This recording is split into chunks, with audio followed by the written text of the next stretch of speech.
ગુજરાતમાં 197 માછીમારો પાકિસ્તાનની જેલમાં છે।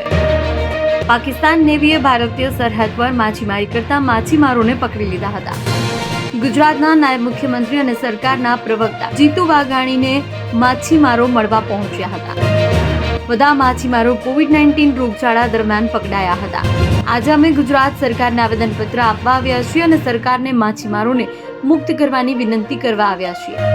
અમે ભારત સરકાર અને નરેન્દ્ર મોદીને વિનંતી કરીએ છીએ કે કોરોના વાયરસને કારણે પાકિસ્તાનમાં કેદ કરાયેલા માછીમારોને મુક્ત કરાવવામાં આવે અને તેમને તેમના પરિવારોને સોંપવામાં આવે। અને અમારે જલકન્યા મત્સ્ય ઉદ્યોગ સેવા સહકારી મંડળી ચાલે છે। માછીમારોના વિકાસ અને ઉત્થાન માટે કામ કરીએ છીએ। અમે આજે હર્ષભાઈ સંઘવી અને જીતુભાઈ વાઘાણીને મળવા માટે આવ્યા છે, રજૂઆત કરવા માટે કે અમારા 197 માછીમારો પાકિસ્તાન જેલમાં હાલમાં છે અને એને મુક્ત કરાવે એટલા માટે અમે એમને વિનંતી કરીએ છીએ। આના પહેલાં 558 જેટલા માછીમારો હતા, પણ ધીરે ધીરે ભારત સરકારે છોડી અને હાલમાં એટલા રહ્યા છે। તો ભારત સરકારને અમારી વિનંતી છે કે પાકિસ્તાન હારે સંબંધ સુધારી અને અમારા માછીમારોને વહેલી તકે છોડાવે એવી અમારી વિનંતી છે। હાલમાં તે આયાત નિકાસ ચાલુ છે, તો વહેલી તકે માછીમારોને પણ છોડાવે એવી મારી વિનંતી છે। કેટલા માછીમારો છે?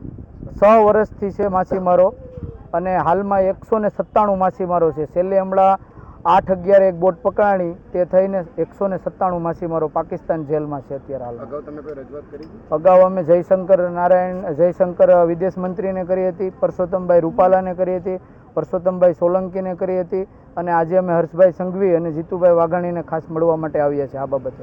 આપના પરિવારમાંથી કોણ છે ત્યાં પાકિસ્તાન? મારો દીકરો છે, 5 વર્ષ થયા।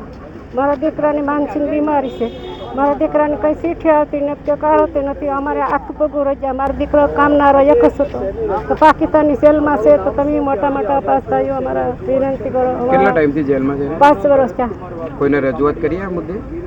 અમે તો આ બધીમાં આમ આવીએ, અમને કઈ અભણ છે, અમને કઈ ખબર પડે નહીં। અમે તમારી માંગ શું છે?